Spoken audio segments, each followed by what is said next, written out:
Hi friends in Artland, welcome to the Seb Duke Show. The show where we talk about art marketing and mindset. My name's Seb Duke and I'm an artist and art marketing consultant.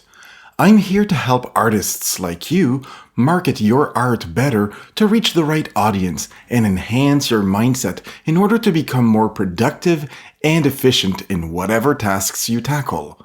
Twice a week, I bring you inspiring and practical advice to help guide you on your path to artistic greatness. And I do this because I truly believe that all art deserves to be seen, and that starts with yours. Monday episodes are for mindset advice to start your week right. Friday episodes are for art marketing advice so you can start your weekend with fresh ideas to work on. Now we're about to start episode 15, Think Local, Part 1. Today, I'm going to share a strategy with you to help you get your art noticed locally. I split it up in several parts because there are many things you can do to get noticed in your area, and I thought it was better this way. Next week, I'll release part 2, in which I'll present you another way to get local attention for your art. So make sure you subscribe to this podcast so you don't miss it. You know, with Instagram, with Facebook, with the internet as a whole, we've been told that anyone in the world can be our customer. And that's right. However, it's made us forget one really important thing. You can do good business locally. Doing business locally is actually easier because there's less friction. It's easier to deliver the product. You don't have to worry about trying to find cheap shipping rates. You don't have to worry about insurance. You don't have to worry about packaging your item. You don't have to worry about your package being opened by customs. You don't have to worry about logistics. It really sucks when someone contacts you on Instagram, they like the piece you've created, they like the price, but then you tell them it would be $150 to ship it to them. They tell you they'll think about it. Because, $150 to ship a $500 piece, that'll make a lot of people think about the purchase. If you decide to eat up that cost and take the hit, you're actually reducing your profit margin by 30%, and you know what? That's not a sustainable business model. So today, I want to show you an approach that will help you get local followers on Instagram so you can later turn them into local customers and avoid that world of hassle, international logistics. Plus, it's easier to establish trust and credibility locally, and people will only buy from you if they trust you. So the first step is to figure out who your ideal customer is. Whenever I take on a new client for consults in order to help them grow their Instagram account, a lot of them don't know who their target customer is. Everyone would like to think that their art is for everyone. And that's usually not the case. I can't think of a single artist that everyone enjoys. Even the most famous artists you can think of, the masters, you'll find people who don't enjoy their art. And since there's no art that caters to everyone, well, you have to find the people who will enjoy your art. Now, typically, artists go on Instagram, they post a picture of their art, maybe use a few hashtags, and they pray that someone will bite. And then they'll wonder why no one is biting. The thing is, most artists are trying to fish in the ocean by casting a very wide net, whereas it would be so much easier to fish in a smaller pond that has a higher concentration of the fish you want to catch.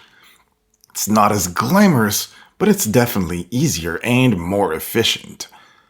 So if it's better to fish in a pond, how can you find that pond? Or in other words, how can you find your target customers? Well, the first step is to figure out who your potential customer is. If you have absolutely no idea who your potential customer is, well, think of who typically interacts with your art. If you've ever displayed your art at an art fair, who typically purchases your art?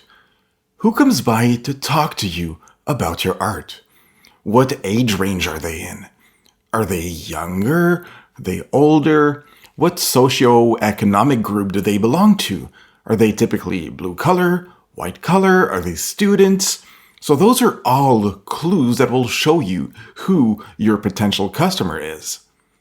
Now, if you have an Instagram business account, and you definitely should, then you can look at the insights into your followers in order to get an overview of who already follows you.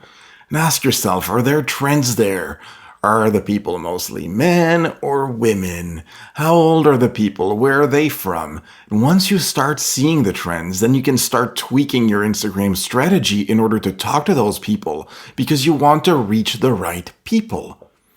If you paint large pieces that are 60 inches wide and your asking price is around $5,000, then your target market is not going to be young students who are just starting out in life. They might like what you do, but they won't have the income to afford your art. However, if you're an illustrator selling hand-drawn dragon drawings, your pieces go for $50. I doubt you're going to sell many to 60-year-old lawyers. So that's why understanding who your customer is really important. So here's a little scenario for you. If I were a painter who specializes in dog portraits, people who really love their animal and would like to immortalize their dog's personality and essence, well, I paint their dog for a fee. Now that's a potential market. It's very specific, but it's a good market. So how would I go about deploying a robust local Instagram strategy? Well, first, I'd start by posting great shots of the dogs I've already painted, and I'd write captions about who that dog is, how the experience of painting the dog was, how the customers enjoyed it.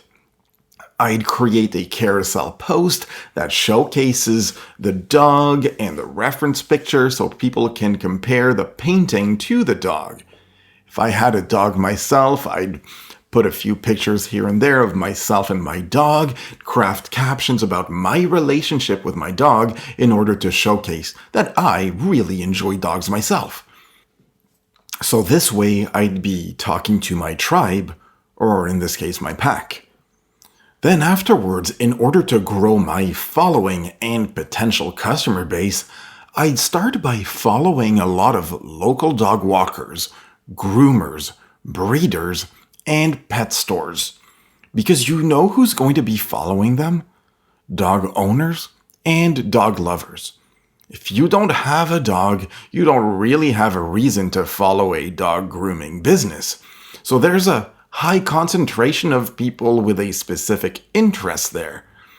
I'd make a point to always take a look at who's interacting with those pages, especially who's leaving comments on the posts. These people are active people, they're passionate ones, so I'd always try to see who's leaving comments on the dog walkers, groomers, breeders, and pet stores posts, and then I'd go to their personal Instagram page to look at who they are.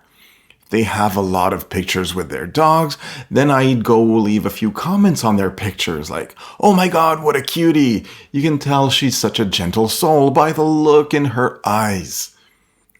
And if you need a refresher on how to leave high-impact comments, go back to episode 13, in which I show you how to weaponize your comments. I wouldn't adopt an overly pushy attitude. I wouldn't go for the sell in those comments because people hate being sold to.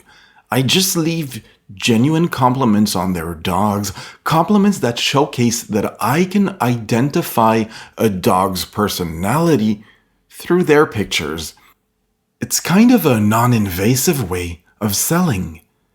And then when they visit my page, they'll see that I paint dogs, but they'll also kind of already know through the comments I've left that I'm pretty good at seeing a dog's personality and actually what makes them unique. And that's what's going to position me for the win.